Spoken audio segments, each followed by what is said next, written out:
Hello, everyone. Thank you so much for being here with us today for this live in English. So, it's the first live stream in English. Usually, I do the videos in English and I can edit and I have control with my bad English accent and stuff like that. But today, it's live, it's directly from my house, my heart, my mind from you for you guys. And I have to say, I'm gonna do a small deck to introduce this guy because I feel like he was always indirectly helping me along my career. And when I, back in 2013, I think, when Lean UX came out, for me it was a blast. I was like, oh, nice, some structure for the things I'm trying to do, and I don't know how to put this together. And it was really amazing. And at the time, I was working at the team level and some teams level, so it helped me a lot on also shaping our process back in time.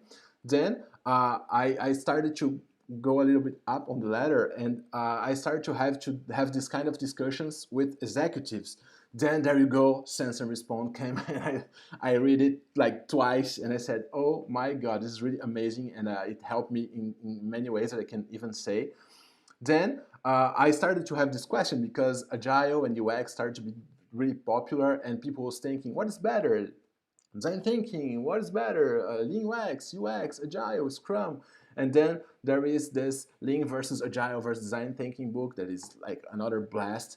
And then when you start to start to think a little bit about your career and the stuff you were doing, and you say, what's next? And now he comes with Forever Employable, which is what we're going to talk a little bit about today. And I have this person right here. I'm sure you already know who he is because I mean, it's in the title of the video, but I couldn't I couldn't avoid myself, help myself, and I like to do it.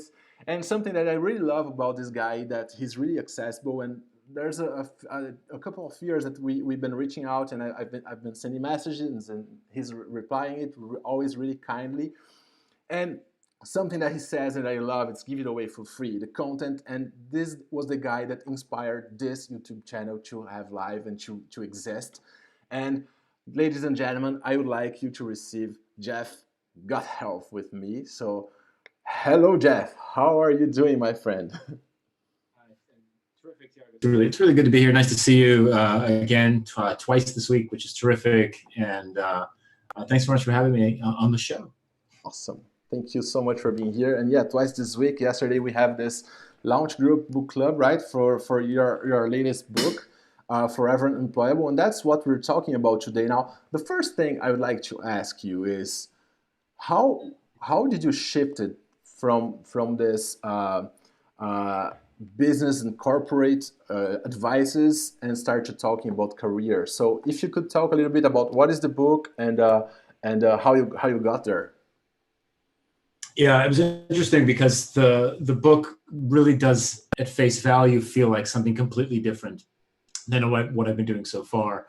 Um, for years, I've been getting requests on a weekly basis, people saying, "Hey, how did you build your business? How did you build that consulting practice? How do you get speaking gigs? How do you get a book deal?" That type of thing. And to me, look, if you think about sense and respond, right?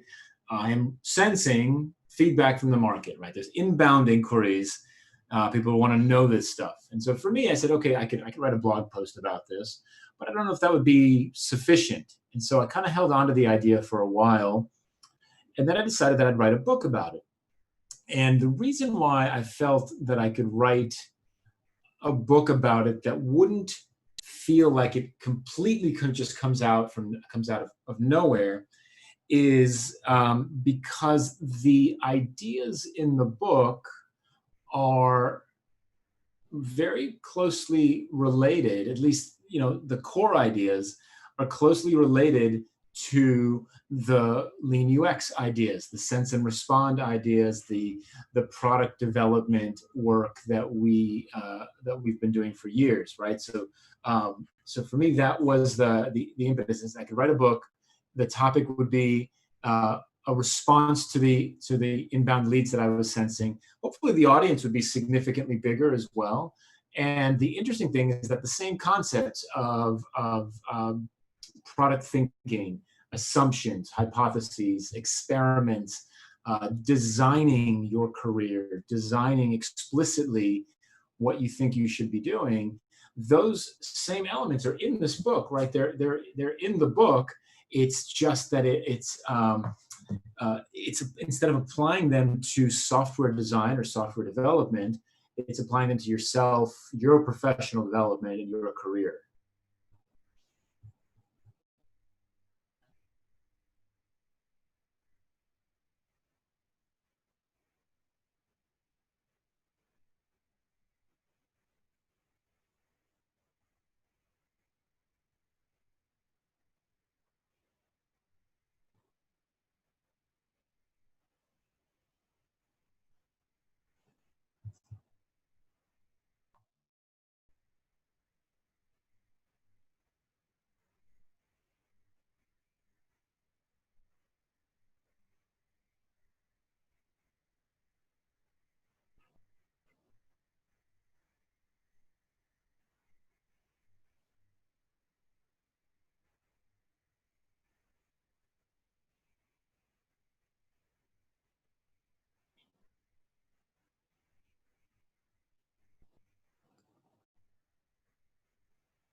Oh, sorry, I was muted, so nobody understood what I was saying. So I'm going to just say, guys, if you want to ask questions, please come along and write your questions on the audio, on the chat. Sorry, and I could stay and talk with Jeff and post questions for him like all the time. But for sure, your questions will be really really well received, and I'm going to read each one of them for him. Okay.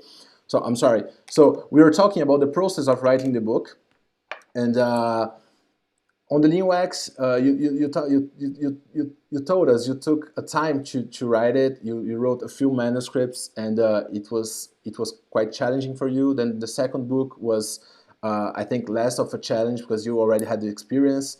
Uh, the thing is, when you're writing about your personal life, when you are waking up in a Sunday and in a certain state of mind, how was it for you to share these feelings with your audience?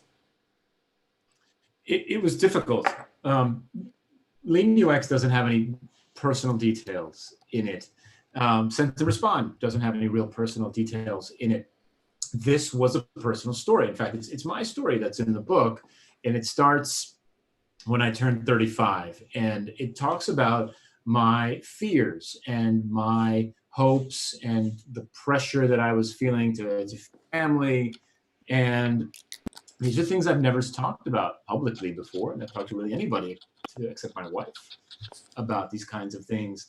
And I wasn't sure anybody would really want to hear that story. It's not what they're used to hearing from me. It's not something that I've been comfortable sharing before. And it really took, it took a lot of writing and rereading and letting it sit and coming back to it, and to really feel comfortable with getting that material out there. What's been fascinating is that, like anything else, we tested the material in advance of the launch of the book with tweets and LinkedIn posts and a few short blogs here and there. And overwhelmingly, the content that had personal elements to it, the reaction was significantly better. The engagement was significantly higher. And so clearly people want to hear this kind of stuff. And to me, that was reassuring because, again, I was concerned that I was going to lose folks, that, people who've been paying attention to me for a while who might say, you know what, like I'll come back when he starts talking about product development again, right? And I'm sure there've been people like that as well. But what I've noticed is that the personal stories really resonate because I think they're the kinds of concerns that most people have, right? How can I make sure I stay employed, employable? How do I provide for my family, right? My kids, they need to eat, that type of thing. Kids need to eat every day, Tiago, it turns out. Every single day they need to eat. It's crazy. Who knew?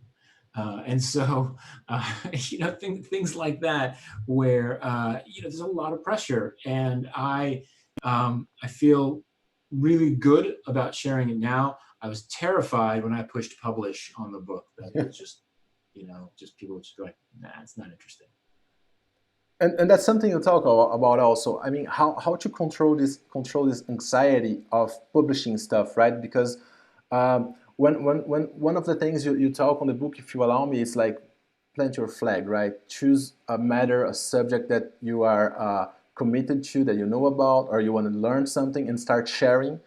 And how to deal with this anxiety of publishing stuff, putting your face in front of everybody to be, I don't know, all kinds of fears comes on at least on my mind when I'm starting to share stuff, and how to deal with that. I mean, look, there is. I'll say this: imposter syndrome, which is that feeling that, hey, I should talk about this. I'm not the smartest person about this. I have nothing to say. No one will listen to me. Right? It's real, and I think most people have it. I certainly have it, and my experience with it is that it never really goes away. There are always going to be people who make you doubt yourself. There are always going to be situations where there will be some anxiety about whether this audience will actually understand what I'm saying. Um, the reality is this: what I've found is that if you can speak confidently, respectfully, um, with from experience and with humility about the things that you know, then you stand a really high chance of succeeding, right? Because the thing that I think resonates the most is being authentic. And so if you and you've seen people like this, you've seen people cut up there and say, listen, here's how to do it. 100%, guaranteed. I did it. Works for me every single time. Don't mess this up, right? That, it always feels like BS. There's a level of BS there that that person has imposter syndrome and they're overcompensating for it by being sort of arrogant and overconfident. I think what you find when you're being authentic, and by authentic I mean you're being real, you're being respectful, and you're being humble, is that people connect with you much more, right? So when I planted my flag and I said, look, I'm going to talk about lean UX because this is what I know right now. This is what I'm working on. So I'm speaking from experience, right? Because I'm doing the work every day, number one. Number two, the stuff I'm sharing has practical, tactical advice. So here's what we did. Step one, step two, step three. Use it, don't use it, just use step two, whatever works for you. And I think most importantly, the thing that I did was I talked about the things that worked for us and the things that failed for us. Because to come across and be like, look, we knocked it out of the park first try, that's a lie. We took a lot of tries to do this. And so let's talk about that. Here's what we tried, and it did not work. It was awful, right? Here's why it was awful. Here's what we learned from that. And here's what we did differently the next time around. And that was awful, right? And so this is, to me, like the key to connecting with your audience and to plant a flag in a successful way is to be authentic about it. And so again, so you should choose a topic that you have experience with, that you have expertise in, or at the very least, at least something that you're living right now. So I spoke to a group of folks earlier this week who were super young, 19, 20, 21 years old, just coming into the workforce, just getting out of university. And they asked me a fair question. They said, look, what should I talk about? Right? I have 0 years of experience, right? Maybe I have 6 months of experience, right? And I said, well, okay, fair enough. So talk about your current journey, right? So my journey out of university into becoming a product designer, into becoming a product manager. The challenges, the first year of employment, right? The first 6 months on the job. Just talk about that. So many people experience that, right? Not just 19, 20, 21-year-old folks, but people in their 40s who have to start a new gig, right? There's probably something to learn from your experience. So at the very least, talk about what you're doing right now. And to me, that's where you make the authentic connection. And that's where the imposter syndrome, you can beat it down much more significantly when you're talking about the things that you're actually doing. Oh, that's pretty deep and dense. That's really awesome. I mean, and that is true. When you publish and you have some feedback, you learn, right? At least myself, when I'm writing some article to become a video, Yeah. I'm studying a lot, a lot about this matter I'm doing, and often I realize that, oh shit, I was wrong. What I was thinking is not the good thing, you know. So how can I correct this? And this has completely sense on what you're saying, and at the same time, it's building your brand, right? So this, even if you say something that is wrong and you have the humility to fix it in time, I don't think there's a problem with that, right? What would you say about regarding this kind of things? I mean, That's being human, right? And I think that's we want to see that in people, right? I mean, like there's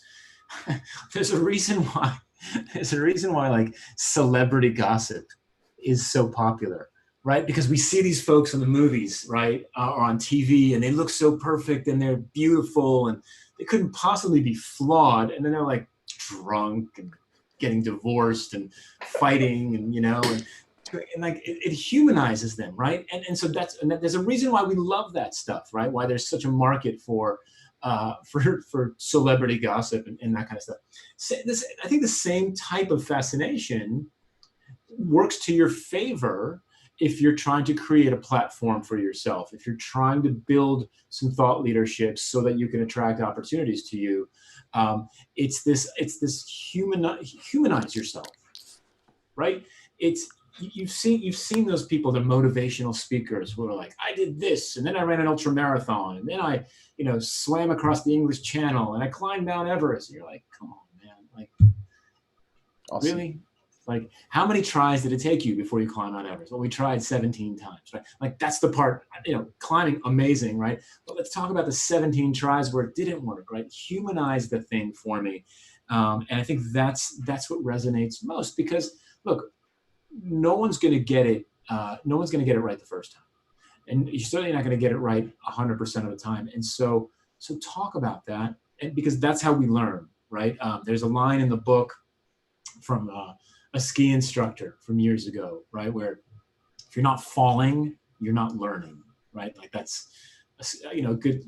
In order to learn how to ski, you have to fall a few times, and it's humbling, and you pick up and you learn from that. I mean, even earlier today, I know it's early in Brazil, but here in Central European time, where you and I are, it's the afternoon, and I went biking this morning, early this morning, mountain biking, and by myself on a remote trail, which you shouldn't do because if you get injured, you're gonna die out there like the wild pigs are going to eat you here in Spain. But but I did it anyway, and I kind of I had a bit of a mishap. It wasn't an awful spill, but it bruised my ego. It bruised my backside a little bit as well. And then you kind of sit there and you're humbled and you're like, okay, what did I learn from that? Right? What will I do differently the next time? And to me, telling those stories is the most powerful thing you can do for folks, because it shows that you tried something, they probably tried it too, and then it failed for you, but you learned and then you got better. So now you've given them two things, right? Validation that they're on the right path, and something to try the next time they go again. Amazing. And I think that's what would like differentiate you from these fake gurus that we have appearing all over, because they all, as you said, this whole success story, not everything should be about success. Talking about the failures will show that you tried and you know what the f you are talking about. Amazing. Yeah. We have a question here from Bruno Cambraia. Okay. Bruno, he asked, do you think that UX designers should find a gap in the market for their personal brand, or just continue and realize in which area they are most recognized? It's a good question. because again, if you think about sort of where you're recognized is your expertise, and that's where your experience lies. So there's a lot of benefit in using that experience to start to build that platform, to start to build this thought leadership, recognized expertise around you. So there's a lot of benefit to staying there. I understand the temptation to say, you know what, I've got this experience, but no one's talking about that, right?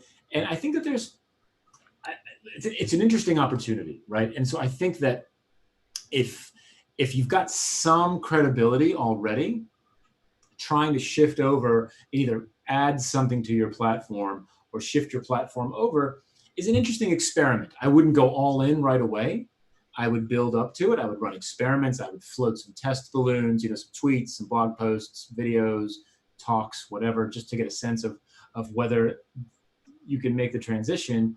But I understand the attraction. So at the very least, I would experiment, right? I mean, and look, and in many ways, right, this is what I did with this, right? I mean, I've got a very, very solid base in product thinking, design thinking, UX, that type of thing.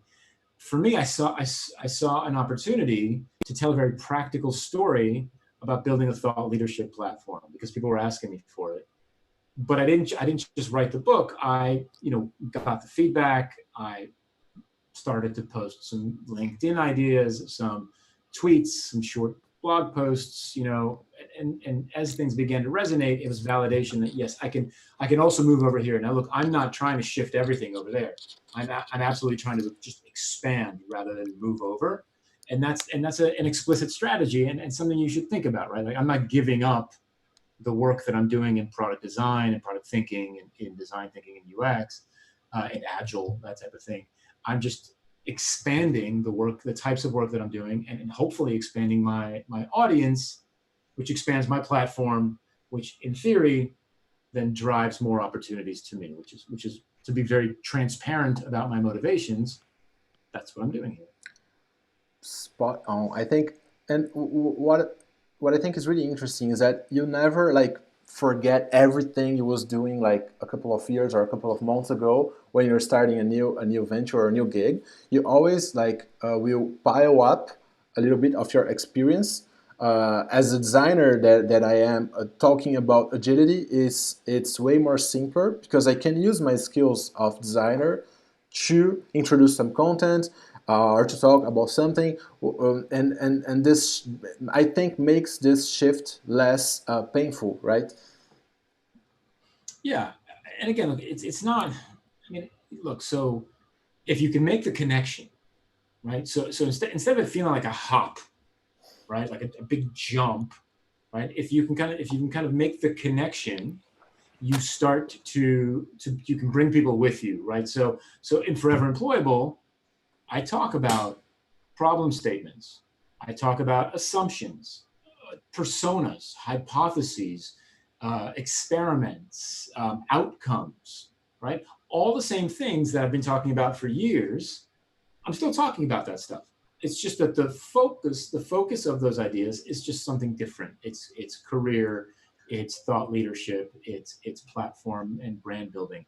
Um, and so the people who are familiar with my work, in theory, can easily make that transition with me, right? This is familiar territory for them, but maybe it gets them thinking about applying these ideas in a different way. It's one of the things, honestly, that's really surprised me over my career. I've been talking about this stuff for a long time, and I've had a series of opportunities over the years to apply these concepts of design thinking and lean startup concepts to really a broad array of topics, everything from obviously digital products and services to industrial manufacturing, um, to and now career stuff. And when I say industrial manufacturing, I'm talking about things like uh, industrial air conditioning companies, like they're building, you know, units for skyscrapers that sit on top of the building. Or I did some work at GE one time, and they brought in the locomotive unit, right? The people who make trains. And I'm like, Oh. all right, we'll try it. We'll give it. We'll try this stuff on trains. I don't know how to make a train, but it works, right? I mean, at its core, this stuff works, and that's really been a really pleasant surprise for me. In that, and so that when I started thinking about writing this story, I wanted to be very clear that this is how I got there. I was dog fooding the techniques to build the platform. Cool, and that's really cool when we're talking about applying the same approach that we are doing with products. How I mean, how would you deal with risk? You know, because that's something that we have to deal in a daily basis on our work. How to deal with risk on our career? Risk is tough, especially with your career, because it's your lifeline, right? It's how you put food on the table. It's how you pay the rent, right? It's how you put your kids through school. Um, there is a level of hustle. Like if you want to start to do the things that I talk about in Forever Employable, and to be clear, you can do them to stay employed in house, or you could do them if your desire is to become a consultant, right? Either way, right? But if you choose to go down this path, there is a level of effort here, right? It's not free, and it's not easy, and it's not overnight. And so the the the risk mitigation comes from the hustle. And what I mean by that is you need to decide which direction you're going to try to head in, where you're going to try to build that platform. And then you need to start to run experiments to test how to best build that platform, right? So, what should I talk about? How should I talk about it? What channel should I deliver it through? Who should be my target audience, right? How will I know that they're actually paying attention? What am I looking for, right? All of those are your assumptions, and then you build experiments to test those assumptions, and you run them. And it takes time, and it takes effort and consistency to build the momentum that ultimately develops a platform. There's Gary Vaynerchuk, right? Gary Vaynerchuk, he's a marketing guy and super successful. He's written a bunch of books now and built a big company. But he started off doing online marketing for his family's wine business. Yeah. And I believe I saw him tell this story in person a few years ago, where he said, look, for the first year, I made YouTube videos about wine, right? And for the first year, right? No one watched them. Nobody watched them. He spent a year shouting into the void, right? And then people started watching a few more and a few more and a few more, and it grew and it grows, right? And so there's a level of persistence, of perseverance, and of consistency that's absolutely required to test these ideas. And if you've got a full-time job, right, you don't want to just quit that job and just start blogging, right? Yeah. I'm not recommending that, right? It's your choice, but that's super risky. To me, you de-risk that. You de-risk these career changes by running these experiments. And again, and I've said it a few times now, but the experiments for me, they're content experiments. So anything from tweets to blog posts, Medium articles, LinkedIn posts, videos, podcasts, webinars, presentations, visualizations if you're a visual communicator, whatever works for you, right? That is to me, that's the key to de-risking, is seeing where you're getting traction, how you're getting traction, and then amplifying the efforts that get traction and letting the other ones go.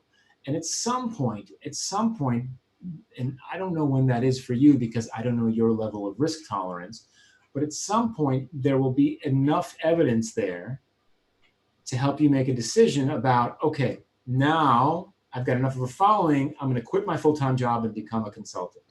Or now that I've got a significant following, let me start using that to generate inbound job opportunities. So my next position finds me, right? But the de-risking comes from the work, the experimentation, and the content creation, and it's a lot of work. And if you've got a full-time job, if you're married with kids, that type of thing, this happens on your commute. It happens on the weekends. It happens at night. Um, at least that's how I did it. I don't know a better way. So Yeah, it's pretty much what I'm following as well, and that's interesting because uh, not necessarily you're doing it just to quit your job, right? There's tons of reasons or right. motivations that you should, and I also advise people to follow this path because I think it will build a different kind of confidence on yourself and on what you can get done, that you won't be like afraid of losing your job, even though if you don't want to quit it, you know. So Yeah. and just to transit to another subject that I'd like to discuss with you, and guys in the chat, please leave questions if you have. Otherwise, we're gonna continue talking a lot here, and it's good. But I would love to hear your questions as well, and I think Jeff is ready to answer them as well. Uh, what I would like to ask you is related to this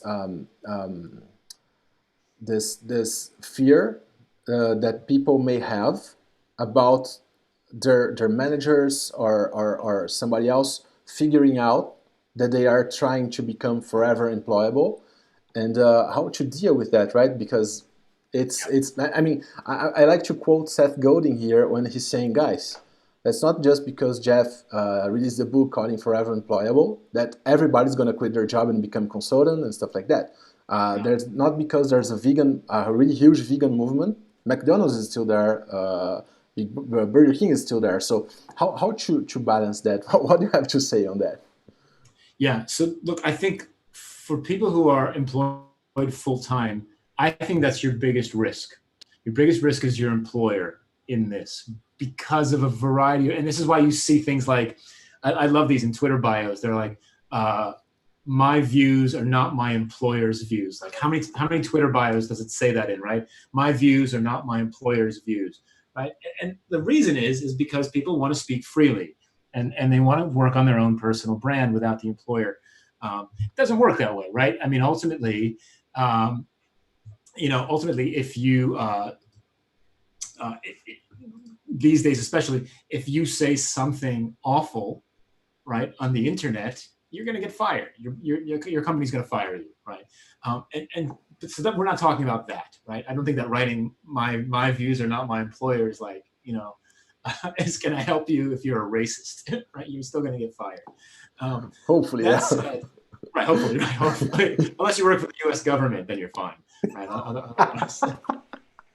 Right, right, which is a terrible situation. But let's not go there. But the and so yes. Yeah, so look, there's a couple things here, right? There are going to be organizations where they are not going to like you trying to build a personal brand.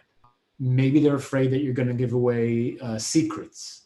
Maybe they're afraid that you're going to reveal sort of the ugliness behind, what actually happens inside the walls, right? Because there's this kind of, oh, it's so great here, and then behind the walls, it's not so great.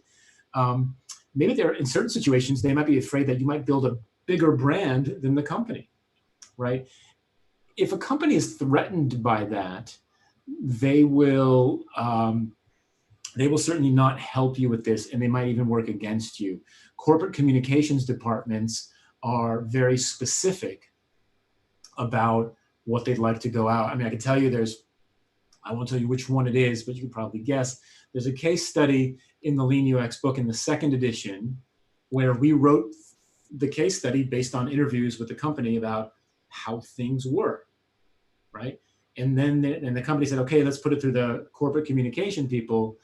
And when it came back, like all the conflict was out, all the drama was out. They had rounded all the corners. Everything was soft and fuzzy, and all the edginess, all the value in the case study, I thought was washed out of there. And so, if you find, like, for example, if you find yourself in a situation where you're concerned about that, go talk to the corporate communications people, right? Tell them what you're planning on doing, and ask them what they think. Right? Can you do it? Do you need their approval? Should they do it? That type of thing. Um, I think that's the best strategy, because I think if you do this without that, and you start to reach a level of success, or you just not even a level of success, but you say something that they don't like, it could not end well for you in that situation. So I think that that's one. If you find yourself in a situation where the company doesn't want you to do this, you've got a difficult choice to make, right? You can choose to go work somewhere else. It's an option. You can choose to continue doing it and see what happens, right? The other option is to go look for companies that encourage this and support this. And there are jobs like this too. So, for example, Microsoft forever has had jobs called developer evangelists, right? A developer evangelist is a thought leader in a particular technology whose job it is to talk, write, present, explain technology, specific type of work, right? And so there are companies who have those kinds of jobs. And if organizations don't have that job, sometimes pitching them on the idea is a not a bad thing, right? I'm going to come in. I'm going to be a designer evangelist. I'd like to be the designer evangelist for your company. We don't have that job. What is that? Well, let me tell you what that is, right? This is what I would do. This is why it's valuable. I'm going to attract much better hires. The external brand of the company will grow, et cetera. You never know, right? You never know. So that's my advice there. It's risky, and you should play it safe. You're right, and that's a good thing because if you use the good arguments and you're not planning at least on the short term to quitting the company or stuff like that. And if you love the company, you can just do it to improve your thought leadership skills, right? And if you have the right argument, that is something really amazing that you can help the human resources to build this employer brand that is so Yeah. famous. Is a really high trending term today. And there are a few companies, and you mentioned them in the book, that are doing that by motivating their employees to post and write stuff on internet, to go and publish articles online and stuff like that. So Yeah. cool. Yeah. I mean, look, how much good has, for example, um, Henrik Nieberg. Henrik Nieberg is an agile coach, well known. He actually works on what's that game? Digital Legos. My kids play it. Minecraft. Minecraft. Thank you. Yeah. He works on the Minecraft team now, but he used to be the agile coach at Spotify and at Lego. And he made those early Spotify model videos, right? Those He made them. famous Spotify model videos. Massively famous, right? Massively. How much good overall did he do for that company by being the kind of the process evangelist for them publicly? Right? And he wasn't even a full-time employee. He was a consultant there. He was a coach. He was a coach there, right? And so there are examples where this has been truly beneficial, and you can point to that. And you never know. So somebody might be interested. A company might be interested in that as well. Perfect. There's one thing that you mentioned, Gary. I don't know how to say his last name. Gary Vanderchuk. Vaynerchuk. Vanderchuk, yeah, Gary Vanderchuk, Yeah. yeah. And he says something that's really interesting. In order to have the highest building on the streets, you have two options. Either you just go ahead and build a fucking building, the highest building that you can. Either you're Right. gonna tear apart everyone else's buildings, right? Yeah. So he prefers the first one, building the highest one. And Yeah. what would be your take actually on, because we're talking, by reading Forever Employable, we start to talk a lot and focus a lot on ourselves Yeah. and as the results may start to come, we also should get rid of our ego and leave it outside the scene. But what would be your advice? Because you're talking a lot about platform, which is awesome because platform is not just one people, right? Not one person. Yeah.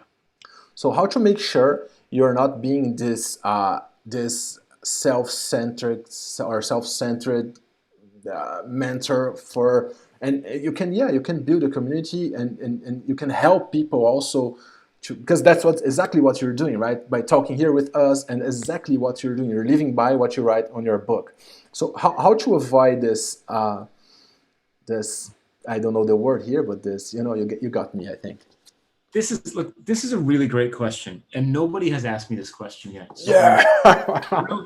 thrilled that you asked me this question, and it's a really great question because there's a real ego balance that you have to maintain here, right? On the one hand, you want to be a thought leader, right? It's like wanting to be president, right? You got to have a certain level of ego, Yeah. right? To be like, I could be a thought leader, right? And I could be president, right?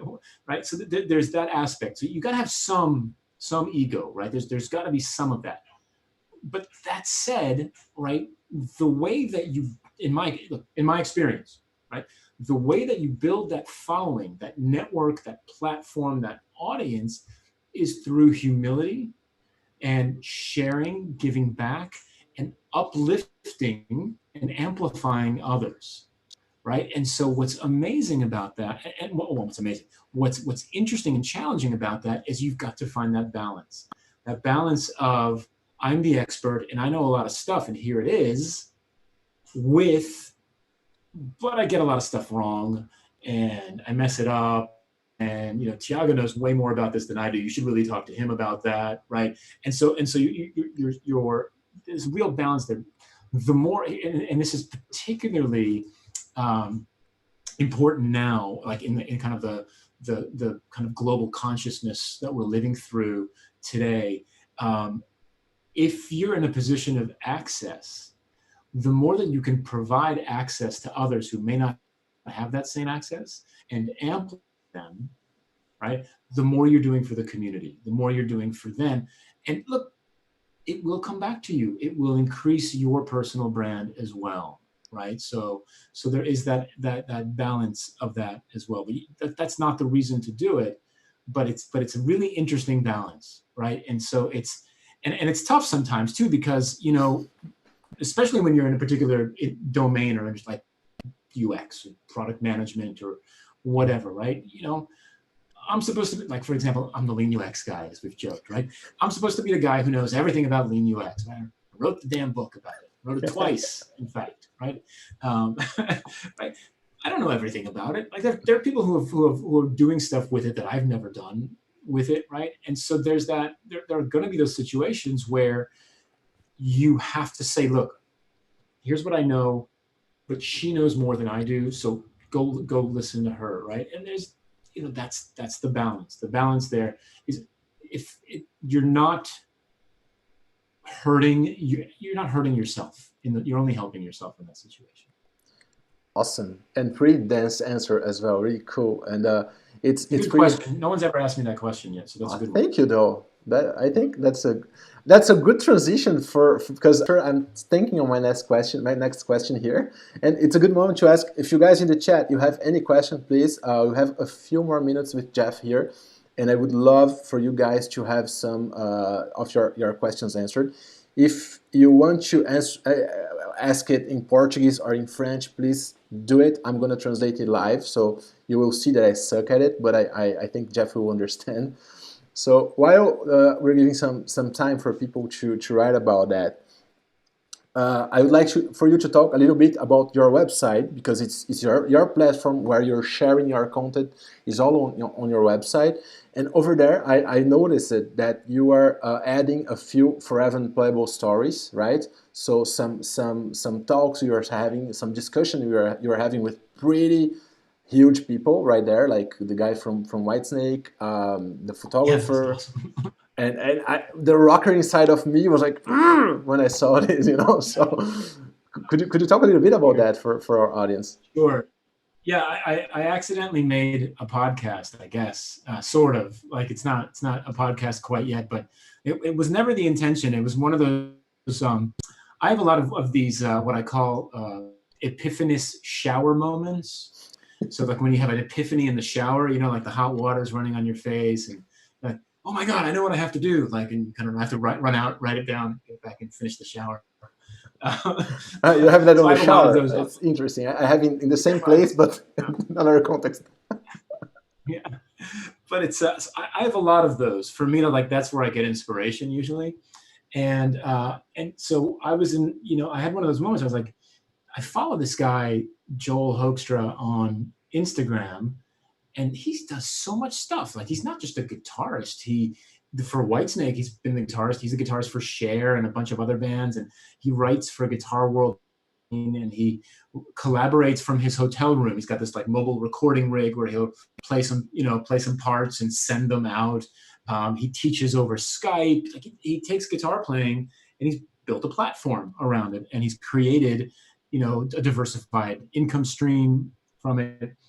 And I said, why don't you ask that? Like, that's a perfect Forever Employable example. Let's go ask that guy if he'll do an interview. And so I just DM'd him on Instagram, and he replied and said, sure, I'll do it. And so so that was the first one. It was 30 minutes, me and him, just and me asking him about how he does that and why he does that, how it's helped him, especially with touring not happening right now. And then that became the impetus. I should do more of these because there are people who've built platforms for themselves. And I was trying to get as many people as I could outside of tech. So, it'd be easy to get somebody like Eric Ries, for example, easy in the sense that it's kind of an obvious answer, or Jake Knapp or somebody, and talk about kind of how they've built a platform for themselves. But I've got 8 stories in there so far, and I've got some tech folks and some innovators, which is interesting. I've got a TV executive in there. She's hilarious. I have a sword master. Interview the guy who's a master of swords and sword fighting. Super interesting. I've got God, I can't remember everybody. The photographer for celebrities. Marine in there. What were you saying? I'm sorry. The photographer that you have as well. Oh yeah, the celebrity photographer, right? That guy's ridiculous. I mean, he's met everybody and worked with everybody. And so there's an eight episodes. They're video based, and I've written them up, and there's a transcript. So you can read the transcript as well. I will turn it into a proper podcast at some point. But right now it's 8 videos. So, but yeah, and it's been really fun, and I'm looking for more ideas. So if you have ideas of people who have really been successful building a large platform for themselves with their skill, like it doesn't have to be tech or product or design, especially either people of color, women, that type of thing. I'm really interested in telling those stories. So if there's an opportunity, if you know anybody, send them my way. Awesome. So guys, if you in the chat, everybody, you can go and send Jeff a message. I put here his website. And we have another question from Bruno. Thank you so much, Bruno. You're really helping a lot today. Indeed, it's really good to have questions. What do you think about creating a community on a topic instead of growing individually? That's the question. Yeah, look, so I think that's I think it can really work, right? The person who curates. So, for example, there's a couple guys, for example, just come like off the top of my head. There's a couple guys in Israel that I happen to know. I mean, they both have started, in this case, competing, which is not great, but UX communities, right? And so neither one of them is necessarily a thought leader, but both of them are community leaders, right? They've built hundreds, if not thousands, of people into each of these groups, and they've built a community, and they've become well known, and it absolutely serves as a lead gen for their work, for their companies, for their events, whatever it is that they're doing. And so I definitely think that's an interesting approach, and it's a good path, and it's worth exploring as well, because it feels to me like it might be a little easier, frankly, because you're not on the hook for generating content necessarily. You're on the hook for curating content and bringing people together in some kind of consistent way, but you're not on the hook for generating all that content, which is a different thing. So that might be an interesting way to go. I like that idea. Awesome. Great, good stuff. So we are almost in the end, guys. I'd like to thank a lot, Jeff, for your participation, for having you here, taking the time to talk with me and the chat today. Thank you so much. It means a lot. I would love also to advertise for you guys here that we have a few great another sessions coming up next. I'm really happy to have Jeff as the first big thought leader that is coming to talk with us, because I mean, you are the reason that this happening is you. So the advice that you gave me last year, say, you should publish that. Go ahead. And I think you were already writing the Forever Employable book, and you said, okay, let me just give you a spoiler for this beard tattooed guy here, so he can share what he's doing. And thank you so much for doing that. I'm really happy to do that. And we'll have some other great folks also joining us. So I'd like to thank you so much, Jeff, for being here with us. And if you want to say some final words, please be my guest. Awesome. So first of all, it's really good to see you again. I always enjoy our conversations. I'm really glad our paths crossed about a year and a half ago, whenever that was, in France. So thanks for having me on. This was great. If you have any questions at all, I'm going to put my email address here in the chat. Please feel free to just shoot me an email and ask. I will give you a heads up. I'm going on vacation on Saturday for 2 weeks, so responses may be a little delayed. Yeah, it's really nice. I'm happy about it. But other than that, if you'd like to buy the book, I put a link in there. It's bit.ly/Gothelf. That'll get you to the Amazon page. And otherwise, thanks so much for having me. I hope this was helpful, and I hope to see you in other places in the world and online soon. Awesome. Thank you. And guys, if you want, you can scan the QR code that is in the screen right now. It's going to take you right for this Amazon page with where you can buy the book. And thank you so much, Jeff. It was really good having you here. And we are on time, and we're going to end this right now. Thank you so much, All and right. see you on the next one. Bye. Bye.